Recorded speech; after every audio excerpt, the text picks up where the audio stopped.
Child, let me tell y'all something. Let me tell y'all something, okay? AT&T said, look, our bad. We know we was tracking y'all, but we didn't mean to. Okay. Um, Baby, the Chrisleys are back. Okay. And child, who would have known that airline CEOs can trade barbs better than real housewives? Listen, I'm gonna give you 30 seconds. You heard me? 30 seconds to get what you need to get because you already know we got a lot of stuff to talk about. I'm gonna give y'all 30 seconds. Come on.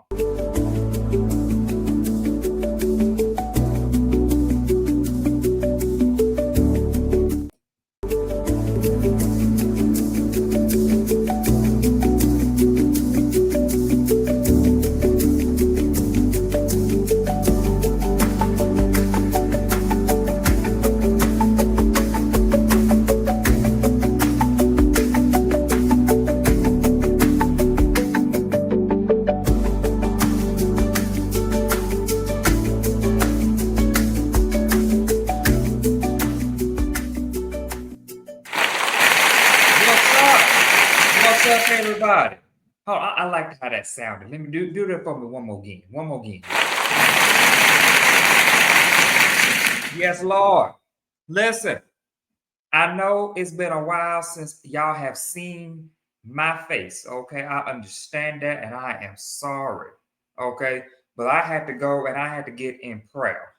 Okay, about this whole YouTube and content creator journey. As some of y'all may know, this is all new to me. So I'm trying to figure out what I want to talk about, how I want this show to be, because not only do I want to entertain y'all, but I also want to give y'all some information. And here's what here's what I came up with. All right, given my background, because when I went on down there to Baylor University, okay, and got my bachelor's in accounting and turned right around and got my MBA. Okay. They taught me business. Okay. They taught me business. And then on top of that, they also, I'm also a political junkie. And when I started this YouTube journey, when I started the show, I didn't want the show to be political or business driven. However, those are the topics that come naturally to me. And I think that although I'm talking about current events that's going on in politics and business, I think I could put my own little spin on it, on my own little flair on it, and not make it so mundane and boring. So without further ado, welcome to the Papa G Show, baby. Welcome. Yes. Yes. Okay. And I am so happy to be in front of y'all again. I got a good show for y'all. I really do. Okay.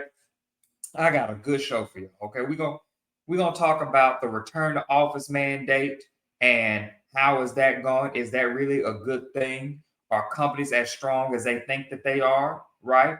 We're gonna talk about baby these two CEOs going back and forth. And I'm talking about Frontier Airlines and United Airlines. Then we're gonna talk about Paramount, baby, Paramount Skydance. Okay. They just they just married Paramount and Skydance, and now they are looking to add somebody else to the union, baby, which is Warner Brothers Discovery. Okay, excuse me. Okay, so we're gonna talk about that, and y'all, the American dream is gonna cost you $5 million in your lifetime. Okay, we definitely gonna talk about that, and then we're gonna round out this thing because I still want to give y'all some pop culture. So we're gonna talk about the Chrisleys. Y'all know I got a bunch to say about the Chrisleys and Jimmy Kimmel, baby. Jimmy Kimmel said, y'all thought y'all was going to do me like Stephen Colbert, but you thought wrong, okay? And then we're going to end the show talking about political activist, conservative political activist, Mr. Charlie Kirk, all right? So with that, without further ado, grab your snack if you didn't already, okay? Because I gave you 30 seconds. And let's hop into these topics, okay? First things first, and that is Let's talk about this right here, y'all. AT&T tracked employee attendance to find freeloaders. Now it admits the system is driving workers to the brink of frustration. Okay, so let me give you the background of this story right here. So AT&T, like many other companies, right, even though they say that they don't, but like many other Fortune 500 companies, track their employees for attendance. Okay, because as you know, companies are now cracking down on this return to the office mandate. Okay, and AT&T was probably one of the strongest ones, saying that, hey, you need to be in the office 5 days a week. Okay, what is this remote work? Okay, no, if you want remote work, you don't want to work for AT&T, you know. And so what the company was finding is that employees were going to the office, but they were only going for like maybe an hour or two. All right, just so they can get that badge swipe and then go on back to the house. And let me tell you something, okay? AT&T headquarters is here in Dallas. Okay, it's here in Dallas. I don't understand why somebody would drive, and I'm just assuming these people live in the suburbs. So like the Planos and Friscos and all them areas, right? I wouldn't imagine why somebody would spend almost an hour in traffic just to stay at the office for an hour, maybe two, and then go on home. Okay. I feel like at that point you're burning gas because you might as well just stay at home, right? You might as well just stay at home. And listen, I have made my opinions known about this return to office mandate that's been going on, right? And how I feel about it is that if these companies were running efficiently or running well, like books and financial statements were still being filed properly, people were still getting paychecks, things working, projects were still running along. I believe now that what COVID has taught us is that we can work remotely. I think going to the office 5 days a week, 8 hours a day is a very antiquated way of working. And I'm sorry, okay? And there's not enough team building or culture that makes me want to stay at a place for 8 hours a day, knowing that I can do this work at the house. Listen, I'm a young person that actually likes going to the office. Okay, I do. Um, However, I do not feel like I need to stay there 8 hours. I just don't. Right? Unless my calendar is filled with meetings and I'm doing things, then okay, fine. I can be there 8 hours because again I'm quote unquote productive. But if I'm just going up there to look at Charlene and Charlene going up there just to look at me, baby, why are we up here? If my calendar is clear, why are we up here? Because them 2 hours or so that I'm spending commuting, I can actually work. Or I can do some things. I can actually have a work-life balance. Okay. But y'all let me know what y'all think down in the comments below. Okay.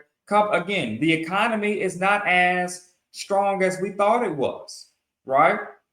Now, if you've been paying attention, the Bureau of Labor Statistics basically said that we have overestimated the amount of jobs that was actually created by almost 1 million in maybe a year time span. Okay.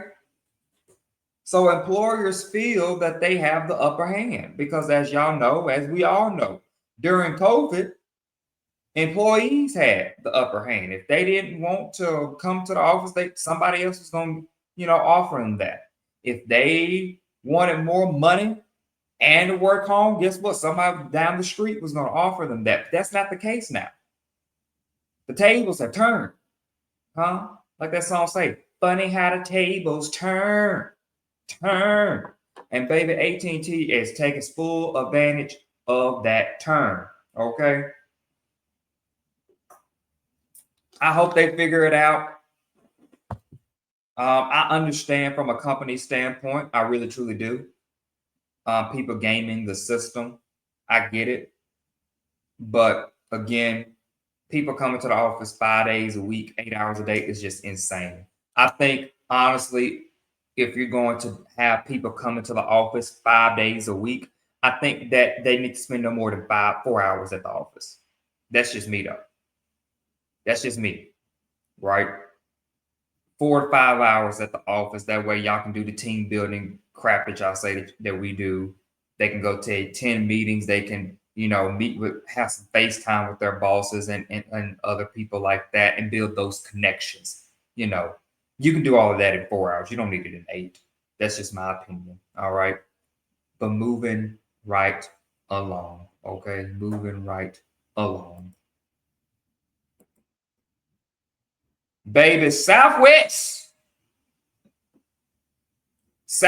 baby, is called them Patti LaBelle because they got themselves a new attitude, okay?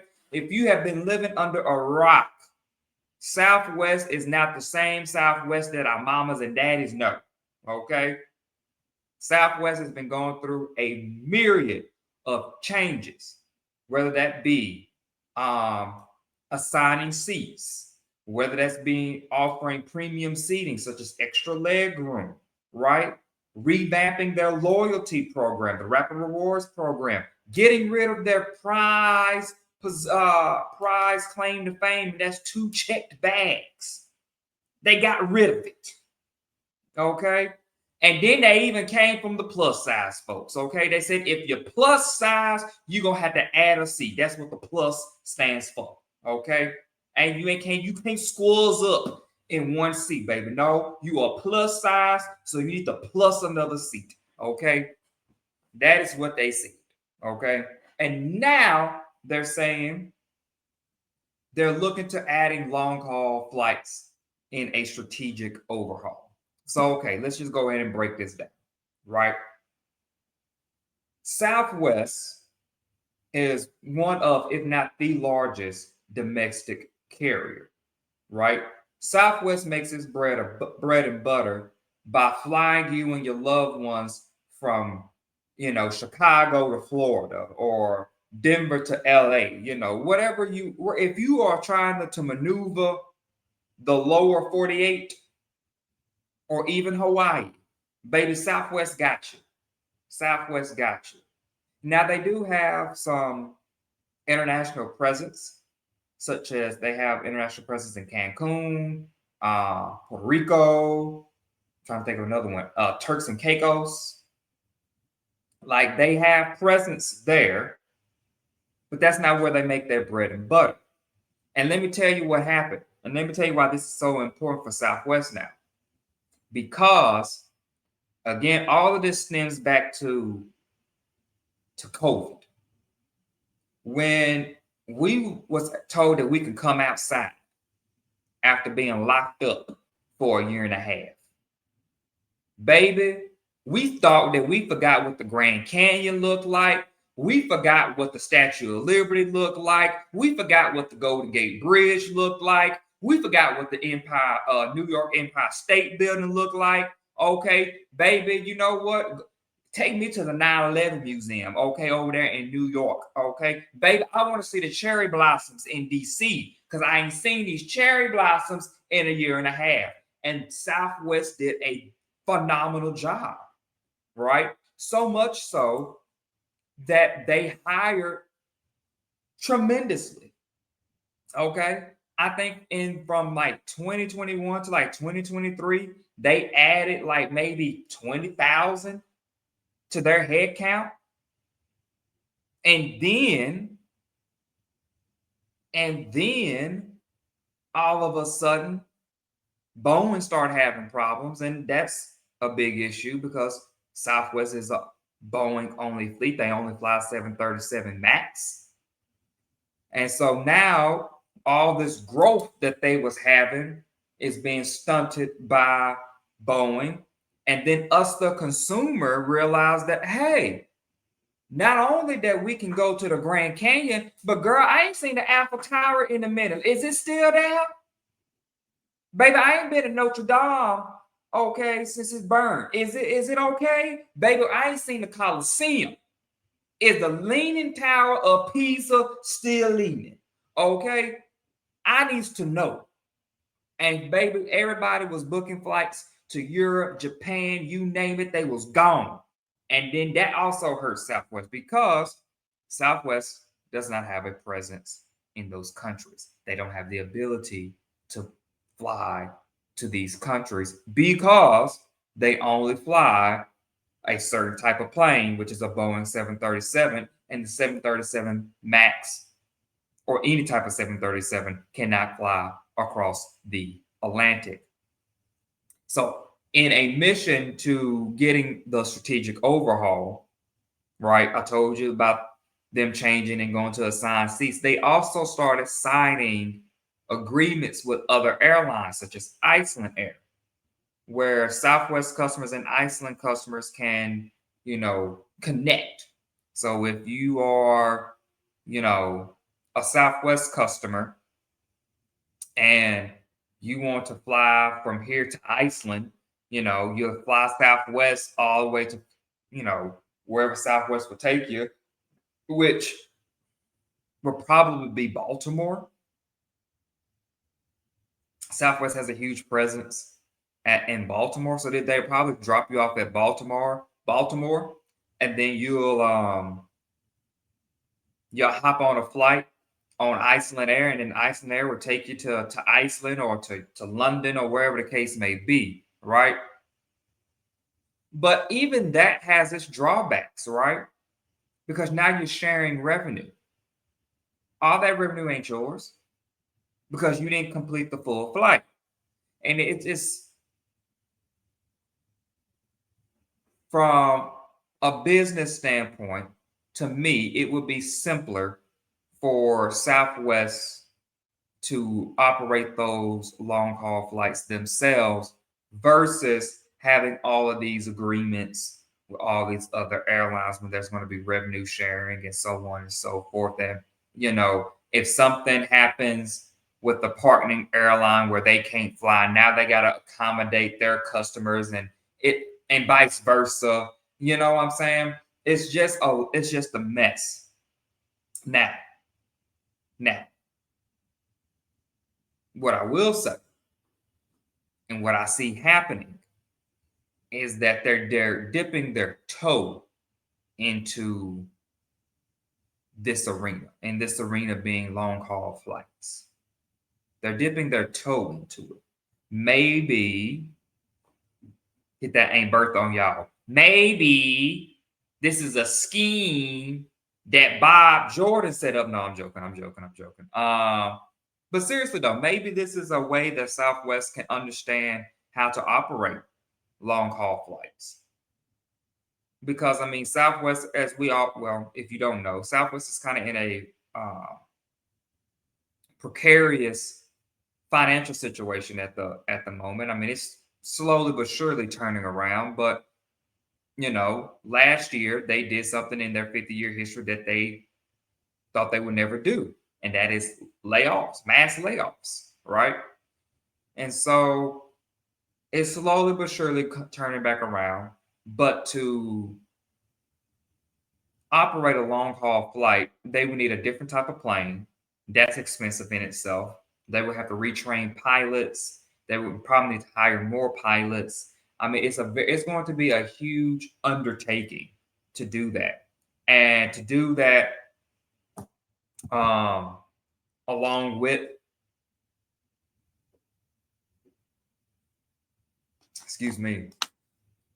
and to do that along with trying to build back up their financial position, their best bet is to do these partnership agreements until they are financially ready to do that. But that's not the only thing that's coming to Southwest, though. Later in that article that I believe this is by Reuters. In that article, it says that they may start doing airport lounges. Listen, and we're going to talk about this in the next story. So I ain't going to spend too much longer on it before I move on. But Southwest is trying to change its business model, and it's trying to shake off, or because I don't want to say shake off, I think what it's trying to do is it's trying to be a hybrid airline. And what I mean by that is they're not going to give you fancy services like Delta, but they ain't going to give you the bottom of the barrel like Frontier or Spirit, right? They're that happy, comfortable middle. And mostly those are Southwest customers, because Southwest customers are customers that are comfortable with paying a little extra for comfort, but they still want value. They still look and hunt for value, right? And so moving right along, baby, who would have thought that these airline CEOs can trade bars? But baby, Frontier and United CEO threw some shade back and forth at each other, right? So let's set the scene here. Okay, good. Oh no, I got two more stories after this. So I do need to hear it on this. But United CEO was at an aviation conference, and he was asked about how does he feel about Spirit? Because as you know, Spirit Airlines have filed for bankruptcy again within a year. They have filed for bankruptcy a second time within a year. And the United CEO basically said that the low-cost model is basically dead. So he threw a shot at Frontier, Allegiant, Spirit, these airlines who call themselves low-cost carriers. He said that their business model is dead. And then asked to expand on that, he basically said, well, I'm good at math.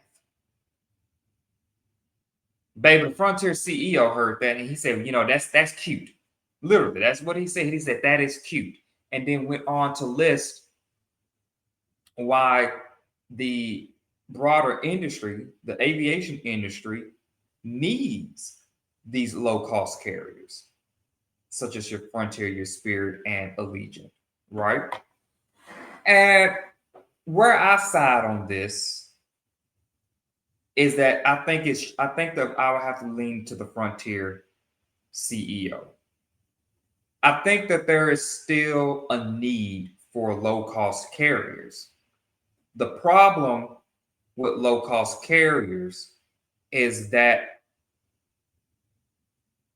every dime that they spend either needs to go to add value, or, if it's wasteful spending, then the only way they can recoup that cost is through raising fares. And you can only raise fares so much to where you're no longer a low-cost carrier, right? Again, going back to Southwest, that's kind of like what Southwest did. When Southwest was founded, and through the early heyday, Southwest was the Spirit of the 1970s and possibly the 80s. They were the Spirit. They gave you a low-cost fare. They didn't give you too many frills. You wasn't getting any type of meal on the plane besides peanuts. And all those savings, right, even to the point of flying only one type of plane, all of those savings compounded into you having a lower fare, the consumer having a lower fare.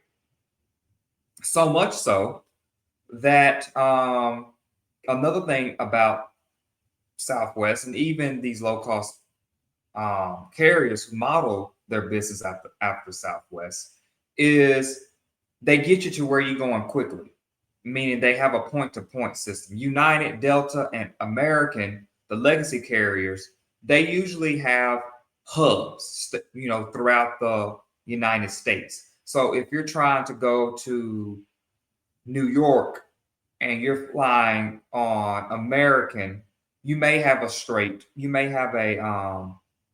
nonstop flight there, but more than likely, you're probably gonna have to stop somewhere, right? I think a better example is actually if you're flying from LA to New York, and you're on American. I think that'd be a better example. Yeah, there may be a direct flight there, but more than likely, you're gonna have to stop here in Dallas, change planes, and then they'll fly you to your final destination. That's kind of like what the legacy carriers do. But what makes the low cost carriers and their business model so good is that they pride themselves on point to point connection. So, like if you're trying to go from Dallas to New York, more than likely you're not gonna have to change planes anywhere. You're gonna get on the plane in Dallas, and you get off that plane, you're gonna be in New York, right? And there's still a need for that. There's still a need for that. I think that there are consumers, young adults who are just starting out, who want to travel but don't have the disposable income, college kids who, again, want to travel but don't have a lot of disposable income. They may fly a Frontier or a Spirit or, or an Allegiant. Or maybe the grandma and grandpa who's on a fixed income but want to go visit the grandkids. They may fly on a Frontier, Spirit, or whatever the case may be. There are consumers out there for these, for these carriers. I would say that these low-cost carriers need to focus more on comfortability going forward, because I think what the United CEO is trying to allude to is that customers are willing to pay more for comfort. And when they looking for comfort, they know they're going to get a comfort in United. They know they're going to get comfortability in Delta or American. Frontier and all these other airlines don't offer that, or at least that's not what you think about when you think of these airlines. So I think that if these low-cost carrier airlines focus on the comfortability aspect, actually providing value to their customers, maybe boost up their loyalty programs and so on and so forth, they can give United, Delta, and American a run for their money. And again, as a consumer, we will all have better options when we go fly the skies. That's my take on it.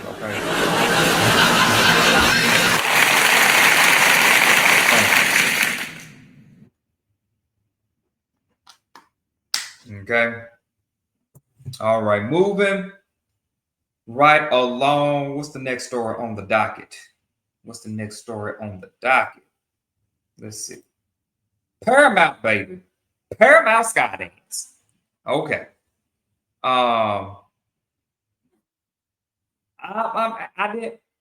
Now I'm gonna be in full disclosure. I did not read the article in its entirety, but I do want to talk about this, and I do want to kind of just spitball my theory on this and what this means for the broader media market. All right. So Paramount just went through this lengthy merger talk with Skydance. All right. And that just closed, and now they're called Paramount Skydance. And now Paramount Skydance is in preparations to bid for Warner Brothers Discovery. Okay. And if you don't know what Warner Brothers, okay, if you want to just bring this down to brass tacks, Warner Brothers is your HBO Max. All right. So think of your Gilded Age. And just like that, The White Lotus. Those are some of the notable shows that Warner Brothers have. If you're a comic guy or girl, right? Think of DC Comics. Those are Warner Brothers, right? Warner Brothers owns that. And so now you have two media giants coming together in one thing, and as one company. My first thought on that is, how is this going to get past regulation? Right?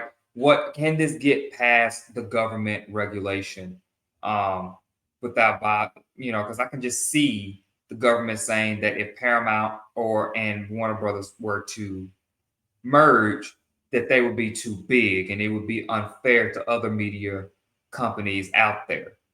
And I mean, I can see that argument. I mean, again, you got to think the content that these two companies have are vast. I mean, these companies stretch back over 80 years, if not 100 years. These companies stretch back. These were pioneers in the movie industry back when the movie industry was just coming of age. And now that most Americans get their entertainment through streaming, I think what you're seeing is these companies are saying, look, either we consolidate or consumers are going to start choosing one or the other, right? I think as a consumer, we are so bogged down with so many streaming services. BET has one. Paramount has one. Warner Brothers have one. Disney has two at the moment, which is Disney Plus and Hulu, which I read an article last week saying that Hulu, Disney's going to phase out Hulu and bring everything to Disney Plus, right? I get it, right? You merge with a company and you try to take on Disney, because at that point, let's just say that this goes through, then it's really Paramount. It's really three companies. It's Paramount, Comcast, which owns NBC Universal, and Disney. It's really those three that will pretty much run the entertainment industry and compete with those of Netflix, right? And so I'm asking myself, as a consumer, where's the benefit? Will Paramount Plus go away? Will there now be a bundle, right? Can I pay a bundle and get Paramount Plus and HBO Max on the same thing? Like, it's just so many things that I'm just thinking about with this deal. And again, they're in preparations. It's not to say that Warner Brothers will even accept the bid, right? And then again, there's so many hurdles that's going to have to go. Like, we'll keep an eye out on this story, but there's so many hurdles that's going to have to go through before this is really set in stone and done. But this story did pique my interest. And again, just speaking on the broader media industry, I think we're going to a big collapse. And what I mean by collapse is that you're going to start seeing more companies merge. You're going to start seeing companies say, okay, look, you can get this streaming package, you can get our streaming service and their streaming services. Again, because we as consumers are getting fatigued. Everybody has a streaming service. And it's so silly that I got to pay 5 different companies to watch the content that I was watching on 1 or 2 or streaming services 5, 6, 7 years ago.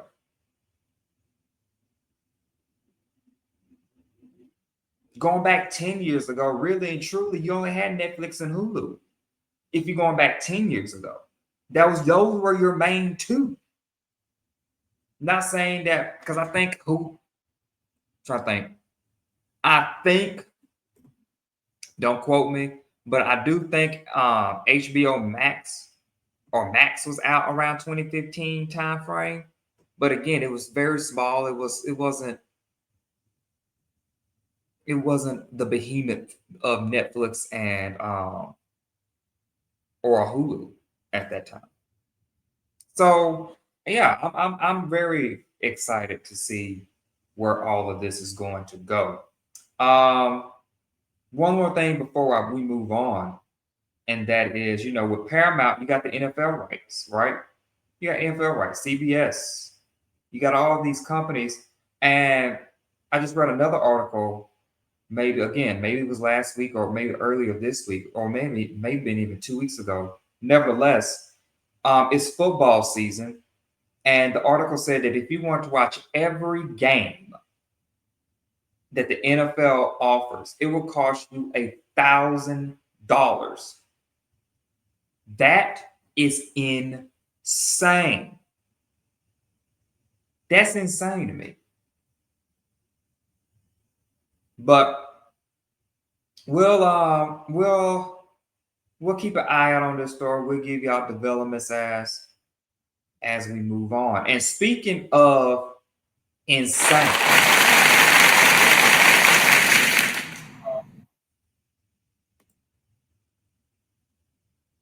I don't have a picture for this, but baby, they said I read an article today. Okay, today. Matter of fact, I'm gonna see if I can pull up this article for y'all. Hold on, please hold. Okay, let me see if I can pull up this article for y'all.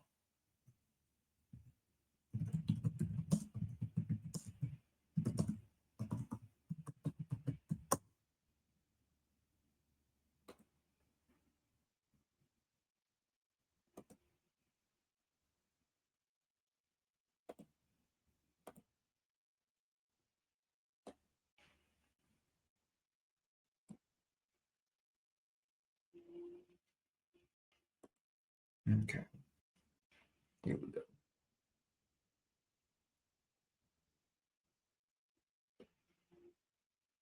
Baby, the American dream now costs $5 million. Okay? And then now this is a lifetime. But still, to live a quote unquote good life, to have the white picket fence, the nice house with a nice yard, to have spotty, okay, 2.5 kids, 2 cars.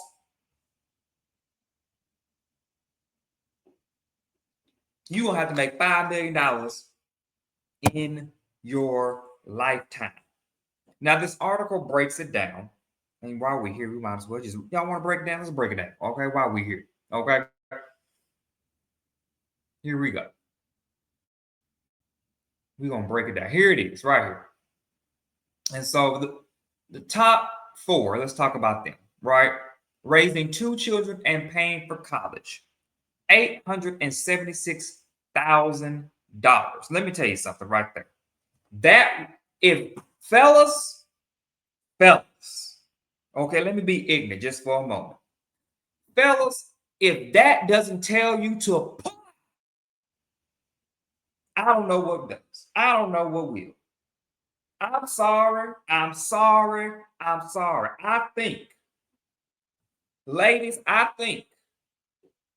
y'all should have a sign or something that says, if you dive deep,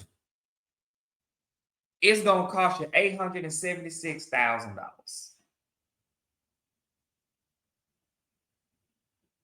Huh?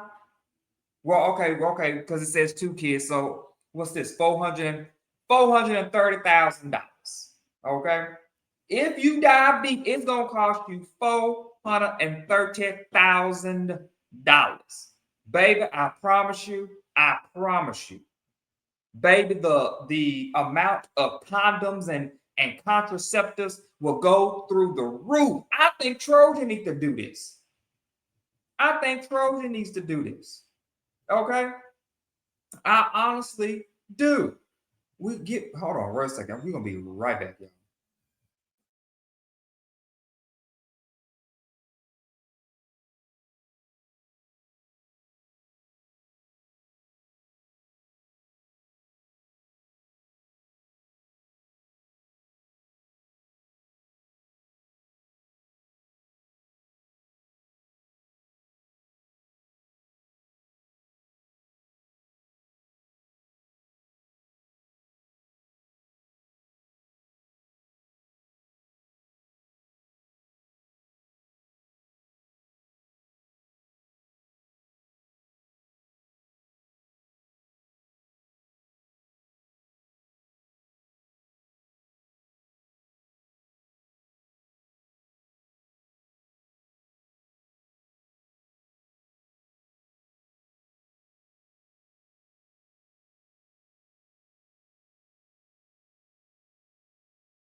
Sorry about that, y'all. We are back. Okay, we are back.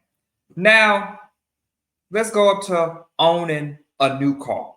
Now, owning a new car, I know that seems like a lot, right?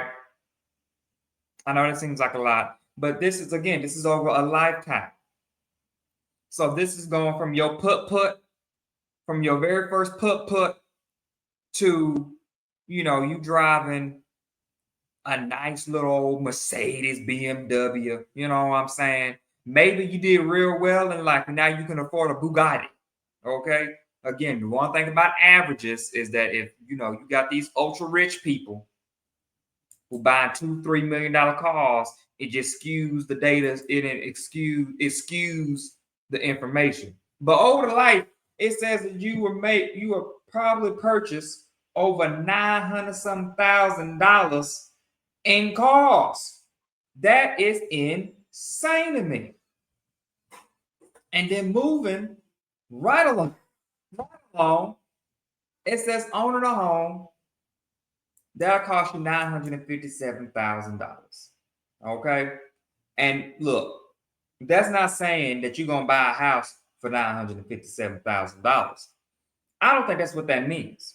Again, because this is a lifetime, right? The average home price here in America is going to range from anywhere from $350,000 to $450,000. Okay, so you do that, and you take out a 30-year mortgage. There's your $900,000. I implore you, for those who just bought a home, or for those who bought a home maybe a couple years back, go look at your amortization schedule. Go look at your amortization schedule, or go find your closing documents and see that if you keep your 30-year mortgage, how much your house really gonna cost. It's insane. Insane. And then, which is, I ain't gonna lie, I don't want to say it's laughable, because I feel like it can be done. But if you can afford 2 kids and send them to college, afford all these costs, home, and if you are capable enough, okay, $1.6 million is what you need for your retirement. Okay. $1.6 million. If you want to have a nice, comfortable retirement, okay, you want to live like the Golden Girls. Because for them girls to say that they didn't have any money, they asses went on so many trips. Okay, that's all I got to say about that. I ain't trying to count nobody's pockets. I'm just saying they went on a lot of trips. and threw a bunch of parties. Okay. All right. Annual vacations. Hell, who the hell can afford those? Pets, baby, almost $40,000 for Sparky. That's why I don't like it. The baby, that's why I don't have a pet today. Okay? Almost $40,000 for Sparky. Baby, no. And then $38,200 for a wedding. Baby, that, listen, after seeing these figures, I used to talk about people who went on down there to the justice of the peace, right? To get married. But baby, let me tell you something. If that's what you need to do, baby, to save you some money, you go on down there. You go on down there because guess what? You ain't marrying the church. You ain't marrying the family. You ain't marrying the caterer. You marrying that man or that woman, okay? And guess what? 30 years, 40 years down the line, probably y'all ain't gonna remember the whole wedding, okay? Y'all gonna have to go back through the wedding album and be like, oh yeah, I did wear that ugly ass tuxedo. Baby, I love going back and watching my parents' wedding video. One, just to see the fashions from the 90s. It was very funny. It's not funny, but just to see the fashions from the 90s. Number two is the person who recorded the video was moving a lot. So you doing this throughout the whole video just to keep the camera in focus. Anyway, again, if you want to live the American dream, y'all, I hope you make $5 million. But here's the gag. Here is the gag. You see this line right here? It says, that's a daunting sum considering the average American with a bachelor's degree earn about $2.8 million in their lifetime. So the formula that has been taught to us saying, go to school, get yourself a good job, and you can live the American dream, we still gonna wind up $2.2 million short. Let me tell you something right here. Okay? Let me tell you something right here. And then we're gonna move on. But baby, listen, men, I'm a man's man in the sense I love going out, making the bacon, bringing it home, paying all the bills and doing all that. That's what I love to do. But baby, after seeing these figures, baby, okay, 50-50, okay? Okay, Teddy Pendergrass said it best, okay? It's not 70-30, it's not 80-20. It's a 50-50 love around here. And after, baby, 50-50 love, okay? All right, moving right along, y'all. Moving right along, okay, y'all. We got to go on down to the pop culture section of the show, all right? And that's who we got first on the pop culture section. Baby, these two right here. Oh, yes. Baby, Miss Todd and Judy Chrisley, baby. Todd and Judy Chrisley, baby. Matter of fact, I got one more episode to go on their show. The Chrisley's Back to Reality. I have one more episode to go on that. But I do want to take some time out and talk about these two. Okay. And if you watch some of my earlier shows, baby, I went in on these people. Okay. Baby, I went in on these people. And some of it was justified. But after watching the show, and seeing the devastation that the family had after Todd and Julie went to prison, It was heartbreaking to see. It was very heartbreaking to see. I'm gonna go one by one, and I ain't gonna spend too much longer on this because again, we got two more stories or two more people to talk about, and then we're gonna depart. Okay. Um, let's start with the kids, and let's start with Chase. I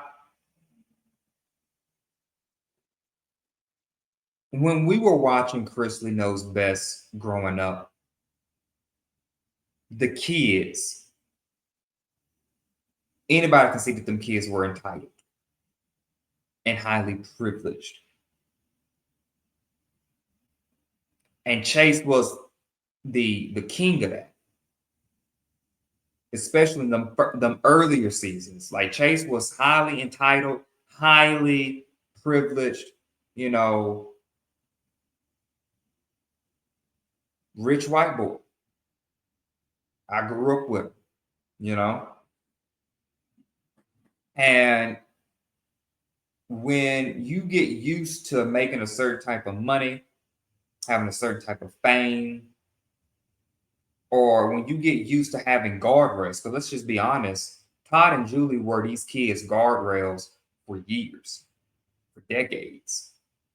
And then that abruptly leaves, and you're left to your own devices, right? Now you don't have anybody there. You don't have anybody there to rein you in, to say, to sit you down and say, this ain't the move, this ain't where you want to go. So it's sad to see how Chase life turned for the worse after Todd and Julie went away. That was very heartbreaking for me to see. From what I hear and from what I see, he's doing better. He's doing better. I didn't understand why he didn't feel like he needed to go to therapy. I don't know if that was just like, if you're just that obtuse. I don't know why he didn't feel like he needed to go to therapy, but rumor on the corner is that he is in therapy, he is doing better, and that I'm happy about. Moving right along to Savannah.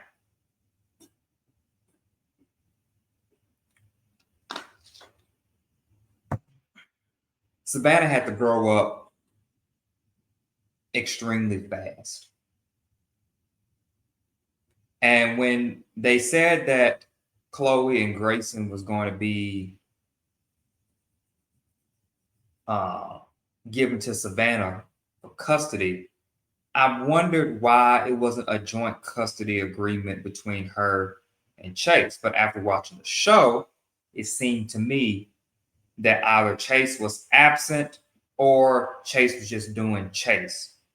And look, I'm not bashing on Chase. When you are used to guardrails, when you're used to having a certain type of support system around you, and then that again abruptly leaves and you're left to your own devices, that's, I hate to say, but it's par for the course. Like, you got to go through those life experiences and you got to understand how to make your own guardrails and boundaries and so on and so forth. Savannah did that, but I think Savannah's guardrails and boundaries are entrenched in, or anchored. That's the word I was looking for. Anchored in anger. I think if Savannah was honest with herself, her family, she was pissed. She was pissed that she was put in this situation. She was pissed that what was happening to her parents. She was pissed that she was the only one that seemed to be working for her family. And so she set up these guardrails and she put herself on this moral high ground, right? And she went in and she was talking about how Chase was just going left, and that she's practically buried her brother. And I'm like, girl, you done killed this man off. How the hell you gonna kill somebody? How the hell you gonna unalive somebody and that person's still alive and well? I don't listen. I'm not a proponent of staying around toxic environments. I'm really not. I will say that a something as a bond of Chase and Savannah, it just seems to me that either A, what we saw on the show was just surface, meaning they really truly didn't like each other growing up, but they just played along to get along for the show. And now, since they didn't have Todd and Julie there to sit them down and mediate, okay, their true colors are showing. Or B, Chase didn't fall in line. And maybe, given what Savannah was going through, how she had to provide for Grayson and Chloe and for herself, and Chase not falling in line, she's like, okay, look, I'm done with you. Again. I think that the whole family needs therapy. The whole family needs therapy. And I think, and I'm going to need Savannah to own up that the fact that she's pissed. Because that lady, 20s, almost her 20s were 2 years. I ain't gonna say her 20s because it was only 2 years, almost 2.5. Almost 2.5 years. But again, when you are forced to immediately grow up, not phase, right? Most of us phase into adulthood, right? Our parents, we start depending on our parents less and less as we get older. But it seems that this particular family, they depended heavily on Todd and Julie. And again, when they were abruptly taken, they had to figure it out on their own. They had to do something that they never had to do before. And let's figure it out. Again, the whole family needs therapy. I ain't gonna sit there and lie. Grayson got on my nerve watching this. Again, I understand because Grayson was babied. Grayson was pampered. Okay, from the first season to the last, he was pampered. He was favored. And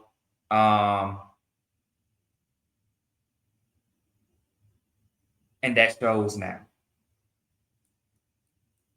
He too is pissed. I don't think that he's so much pissed that this happened to his family. I think that he's pissed that his support system was again taken away, which was Julie. Grayson was a true mama's boy, and ain't nothing wrong with it. Ain't nothing wrong with it. You can tell that he had a unwavering love for Julie. Not to say that he didn't love Todd, but it was something about him and Julie, that bond that was just unbreakable. So much so that there was a voice message that Julie left right before she left prison that she gave Grayson, and Grayson refused to play it. Grayson refused to play it. That just shows the depths of his love. And I think, and I may be wrong in assuming this, but I think that in the absence of Julie, that love, admiration, or that dependency, that's the better word, that dependency shifted to Savannah. And that is why you see him ride so hard for Savannah. But again, Grayson, I'm gonna need you to have the same energy for the same situation. And what I mean by that is that if you haven't seen the show, this is a spoiler. When Todd and Julie finally come home, Julie comes home first, and the house is filled with people. And in my head, I'm like, who the hell thought that this was a great idea? This woman just been in solitary confinement for almost 2.5 years. She do not want to see all these people. She just wants to come home. She want to see her family, not even extended family. So cousins and all them, y'all can just stay over there. Okay, we'll get to y'all in a minute. Give me my mama, give me my daddy, my kids, and my man. That's all Julie wanted. That's all Julie wanted. And so Grayson was like, yeah, I don't know why Chase brought his girlfriend. I think it wasn't appropriate. But why was the house filled with Savannah friends then? Again, you gotta have the same type of energy for the same situation. If it's inappropriate for Chase to bring his girlfriend, it's also inappropriate for Savannah to have her friends there. That's just me. That's just me. Moving right along to Todd and Julie. I'm gonna give them I'm gonna give them I'm nip them in the bud right here, right now. Julie needs, again, whole family need therapy, but Julie especially needs therapy. I don't think from what we saw, Julie is real comfortable. I don't think that she has acclimated back to her life. Todd has acclimated very well, or at least he's pretending to. We don't know how he is behind closed doors and behind, when cameras are not around. But Julie just seems so timid and so reserved. I mean, Julie was already reserved as is, but I think that it's so she's more withdrawn now. I feel like she's in the twilight zone. Like at any moment, somebody can come and take her again. And that's understandable. That's understandable. And so I would say that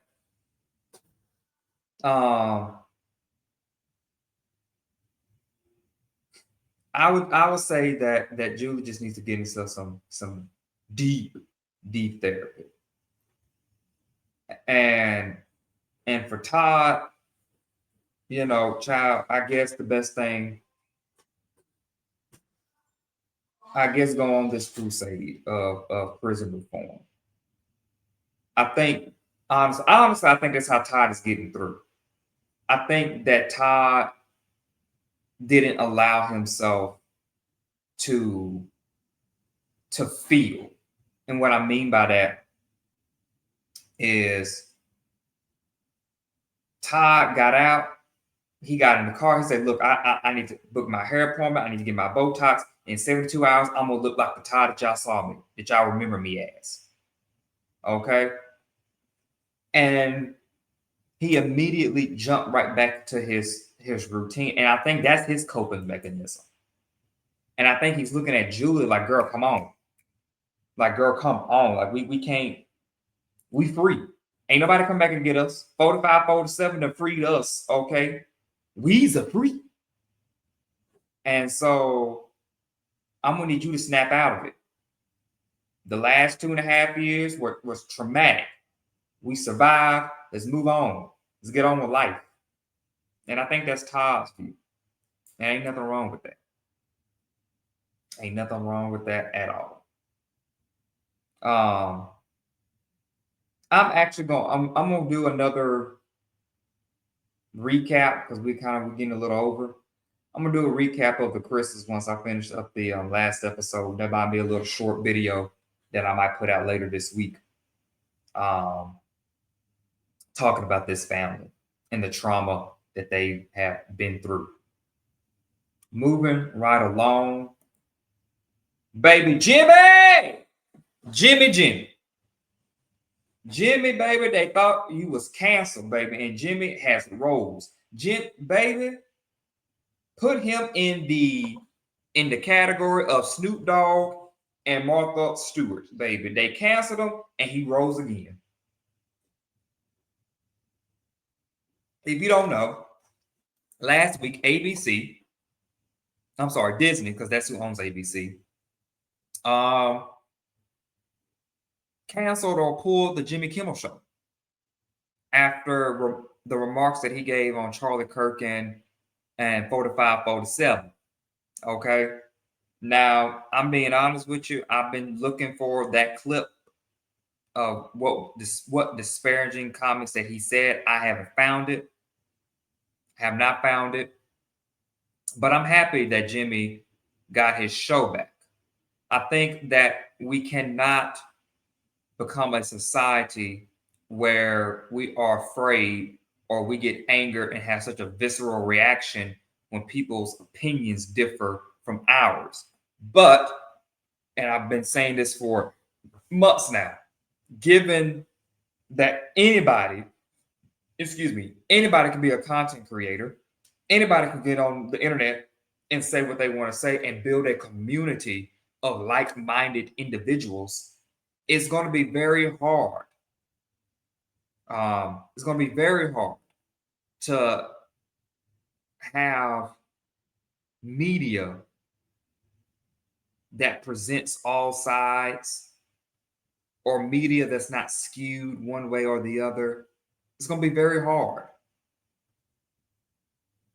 because usually the media that shows all sides are not mainstream, right? Fox skews to the right. MSNBC or MSN Now skews to the left. CNN stated they're the middle of the road, but they skew a little to the left. And so when we're in this space of you can build communities of like-minded individuals, and then somebody comes to you and now they have a difference of opinion, now that you have such a visceral reaction because for so long, my God, today, for so long, there has been so many people who, for so long, there has been people who agree with you. And now somebody's coming in there and saying, no, that's not right. Or no, I don't agree. I just feel like and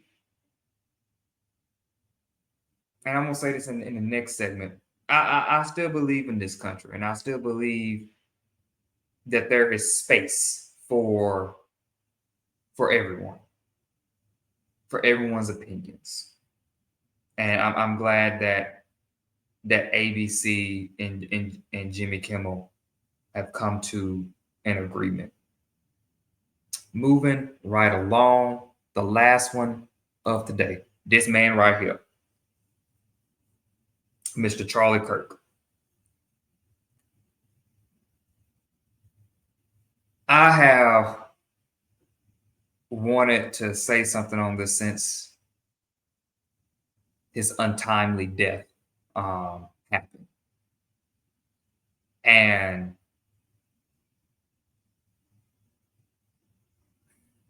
I'm going to say it like this. I'm going to say it like this, and then we're going to close out the show. I believe that we can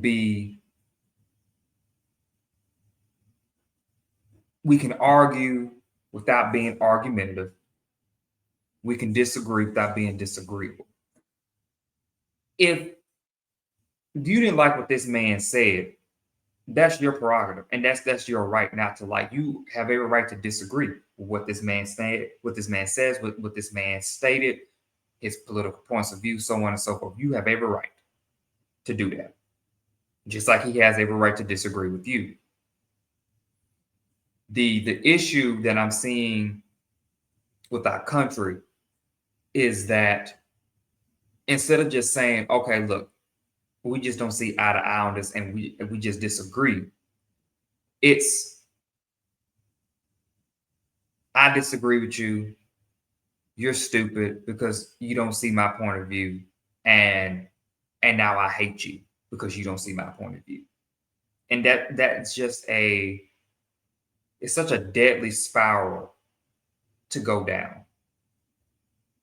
So I do not like that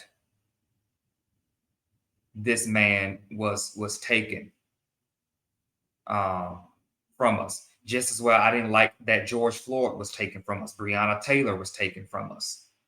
Sandra Bland was taken from us. You know, these people, Bolton John was taken from us. These people who died so prematurely is just wrong. It's just wrong. And so, with that being said, I implore all of you,